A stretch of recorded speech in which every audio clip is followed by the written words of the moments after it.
Yo, back once again with another video, man. Yes, I actually did this video yesterday, but I was just not feeling right, and I don't think the video had the right kind of energy, but feeling much better today, so I'm gonna do this video all over again. And what that video is, well, I'm gonna tell you. It is my TV series review of Falcon and the Winter Soldier. The first two episodes, I watched them both. I actually watched the first episode twice, and I saw the second episode last night. So I'm gonna give my thoughts and quick takes on what I think of the series and what I think of both episodes and all that good stuff. Now, if you haven't, if this is your first time running across this channel, I do movie reviews. I also do TV series reviews. Right now it's just the Marvel TV stuff, but I may delve into other series in the future. But I did my episode review for WandaVision. Like, I watched the full season, so all 9 episodes, I've done a review on each episode. So if you haven't checked those out, whenever you got the time, check those videos out. I actually did the last review I did, I actually combined the last 2 episodes, so it's both 8 and 9 in one video. So if you haven't checked those out, make sure you do. But this one is going to be for Falcon and Winter Soldier. Now, it's just really kind of funny, you know, going from a series like WandaVision where we had, you know, mysticism, magic, you know, witches and alternate realities and, you know, the whole sitcom thing and all these weird hijinks kind of stuff. And, you know, a lot of the inspirations that they took from other forms of media and put it into that show. It's kind of strange jumping from a TV series like that to now jumping to a TV series like this, where it's more modern, it's more straightforward, it's nothing weird going on. There's no like weird witches and all these magical spells. There's no alternate reality, none of that stuff, none of the magic and the sorcery kind of stuff. This is just your straight up typical action. I guess you want to say like spy. I wouldn't want to say a thriller, but you know, it's just your run-of-the-mill TV series. You know what I mean? So it's kind of like night and day. Like, we just came from WandaVision a couple weeks back where we saw all that crazy stuff. And now we're jumping into this, whereas, you know, it's more have to do with the government. It's more real-world stuff. It's more grounded. That's what I should say. It's more grounded. More, I guess you could say, is about the U.S. government, of course, about Captain America and spies and agents and all that good stuff, man. So it's just kind of interesting jumping from WandaVision to this. But, you know, overall, as far as like the show so far, Falcon and Winter Soldier, it's pretty good. It's really not, there's really nothing of like, ooh, like, wow, like, you know what I mean? Even with the first 2 episodes of WandaVision, you still had, it was like a mystery behind it, because they hinted at certain things and you're just like, hey, what's that? Or you're like kind of paying attention to every little scene in WandaVision. But, you know, with Falcon and Winter Soldier, with this, it's just like, I'm just watching it for what it is, you know what I mean? And it's like, it's just your typical, you know, action, Marvel kind of, is a Marvel kind of show. I mean, it doesn't really feel like a Marvel movie. It's more like series and stuff, but I mean, it is what it is, you know what I mean? I feel like if you're not a fan of like the MCU overall, if you're not really into the whole comic book movie thing, if you're just looking for like a nice action series, I mean, so far I think anybody could jump in and watch Falcon and Winter Soldier, because it's not going to beat you over the head with, you know, stuff that happened in the MCU prior and stuff like that. Yeah, now if you've been following the MCU, you're going to pick up on certain things, of course. That's with anything that Marvel puts out. But I feel like this series overall, out of all the series that Marvel has released so far, I feel like this one is the more welcoming to a more wider audience. Whereas WandaVision, it's like, it's meant for a particular kind of crowd, I feel like.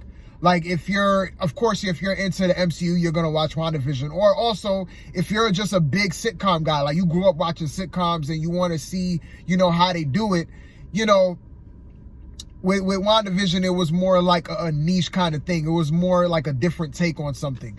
This one right here is welcoming. I think it's to anybody. You know what I mean? Because how just straightforward it is to me. There's really nothing of interest going on so far. And that's not to say that the series is bad. The series is good. I did enjoy both episodes. But, it's just, it's going at the right pace. It's not going too slow. It's not going too fast. I think everything is happening, as it should. I do like the relationship between Falcon and the Winter Soldier, Sam and Bucky. I really do feel like they have pretty good chemistry on the screen. This is like our first time really seeing the character of Falcon, more in depth in this, because remember in the MCU, the Falcon, he was more of like a supporting role. He was a part of the Avengers. So he wasn't like the main core of the Avengers. He was just like a supporting cast. So we didn't really get to know the character of Falcon too much. I mean, we do know of him, like we do know his character to a certain extent, but this is going, I think is a little bit more expansive on the character. It's like really going into the character and seeing how Falcon really is. And same with Winter Soldier, Bucky, he did have a big role in the Falcon and the Winter Soldier. Of course, he was the main antagonist in that one. And then throughout the movies, he played more of like the supporting role like Falcon. But in this one, they both have their shining moment to be together and be the star of their own little series. And one of the main things I do like about this Marvel, TV series, Disney Plus thing going on is that they could expand on the world that they set up. So it's a lot more in-depth kind of stuff. It's a lot more filling in the blanks of what happened, in the movies, from phase 1 to 3. There's going back to certain points in time and, tying up loose ends here and there with certain subplots and stuff like that. They mention something, you're like, oh, snap, that, okay, that explains this. You know what I mean? It's something like that. We got that in WandaVision in a very great detail. And in this one, you get it too a little bit. I mean, we're only 2 episodes in. Well, 3 now, actually, because the third one got released today. I haven't watched the third one yet, but you know what I mean? They hint at certain things, and if you're a super MCU head, you've been paying attention, you may pick up on little things and be like, oh, snap, okay. I don't think they hinted at too much of what's been going on in the past, but I know it's coming. You know what I mean? I know it's coming. In the second episode, they did reveal Baron Zemo at the end of episode 2. That was pretty cool to see him. What role is he gonna play in this series? I mean, I don't know. I mean, could he be the main villain? I think he is gonna be the main villain, but I mean, who knows? Who knows what his motive is so far at this point? It's gonna be interesting to see what role does he play in this whole series, and what role is he going to play in the future, in future Marvel movies and TV series, shows like that. I think he's going to be a pretty important character to this whole thing. So it's going to be pretty interesting to see Baron Zemo back again. And also too, I do like this whole idea of there being a lot more super soldiers, because that's one of the main plot points. You got you have this like underground online group called the Flag Smashers, and they're pretty much like a group that wants the world to be like how it was when the blip happened. So when Thanos did the snap and half the universe got wiped out, they want to go back to that point. They want the world to be like that, where everything is all unified. There's no boundaries. You know what I mean? They just want it to be that particular way. So they built this, it's like this big criminal, I guess you could say, terroristic organization. That's the best way I could put it. And yeah, so a lot of these groups, it looks like they're taking, like, I guess you could say, orphan kids or homeless kids and making them into super soldiers, because we see in both episodes, both in episode 1 and episode 2, when the fights happen, these people are pretty strong. They could super jump, they got super strength, all of that. You know what I mean? Especially in episode 2, where we get that fight scene on top of the truck.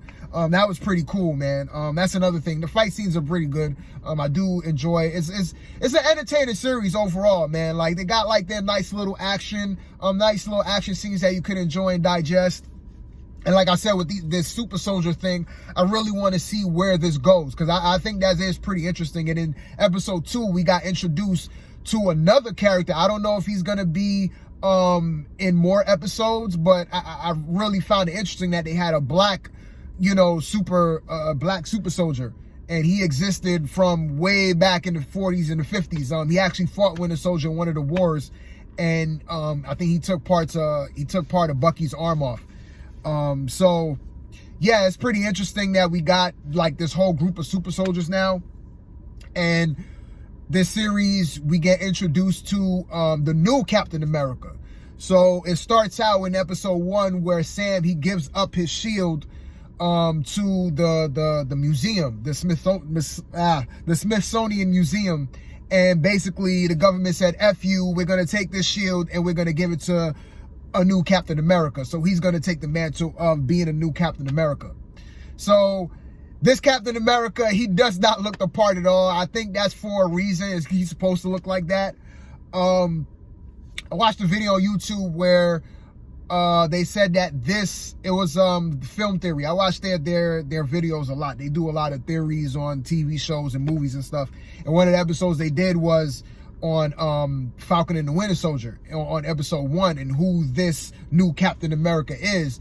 And I really think I agree with what they said in the film series. I think that this Captain America that we're seeing in this series is going to be U.S. agent, because he has the same first and last name as the U.S. agent in the comics. Well, originally he wasn't the U.S. agent. That wasn't his superhero name. He had another superhero name, but his real name was Johnny Walker.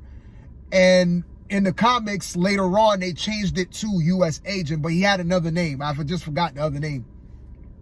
But in this one, he has the same name, Johnny Walker. So eventually, I think he is going to be a villain in this series, because especially in the second episode, he comes off pretty sketchy. Like, something's not right with this dude. And I'm not saying like in the head, like he has ulterior motives. Like, somebody put him there, and he could be working for Hydra. I really think that he could be working for Hydra. Now, is he working with Baron Zemo? I mean, who knows? I don't know. But I think he's like a double I guess you could say a double agent, or you know what I mean? I don't know if the government is up to that. Like the government got infiltrated by Hydra. I don't know. It's gonna be pretty crazy to see how this series plays out. But yeah, man, that's pretty much it for, my thoughts overall about the series so far. It's a pretty good series. I feel like anybody could jump into it if you're just looking for, something fun to watch, something interesting, like an action, kind of like spy thriller type TV series with, superheroes. Like, watch this, you know what I mean? Like I said, this series, it's more, I feel like a lot more people could watch it, and a lot more people will enjoy this series more so than WandaVision. WandaVision was more so like an experimental kind of thing, a unique take on something. You know what I mean? This is just, it is what it is. As soon as you see it, like, oh, okay, this is that type of TV show. So, yeah, overall, it's a good series so far. I still got to watch episode 3. Can't wait to see that. And yeah, that's pretty much it, man. So with my reviews for this series, instead of doing it episode by episode, I think I'm going to do every 2 episodes. So episode 3 came out today. So I'm going to watch episode 3. And then when episode 4 comes out, I'm going to watch episode 4. And then when I do my review, it's going to be my review for both episodes. I think I'm going to do it that way instead of doing it episode by episode. Who knows? I may change my mind, but that's what I'm thinking so far. Or I should just do my first, my review like this, where I review the first 2 episodes and then do it episode by episode from here on out. Who knows? Just got to wait and see. But if this is your first time coming across this page, man, I appreciate you. If you watch this review in its entirety, I appreciate you dearly. Every second, you could have spent that somewhere else, but you decided to spend it with me, and I greatly appreciate that. So with that being said, man, that's going to be it from here. And till my next, man, I still don't have an outro. I don't know why I'm doing this.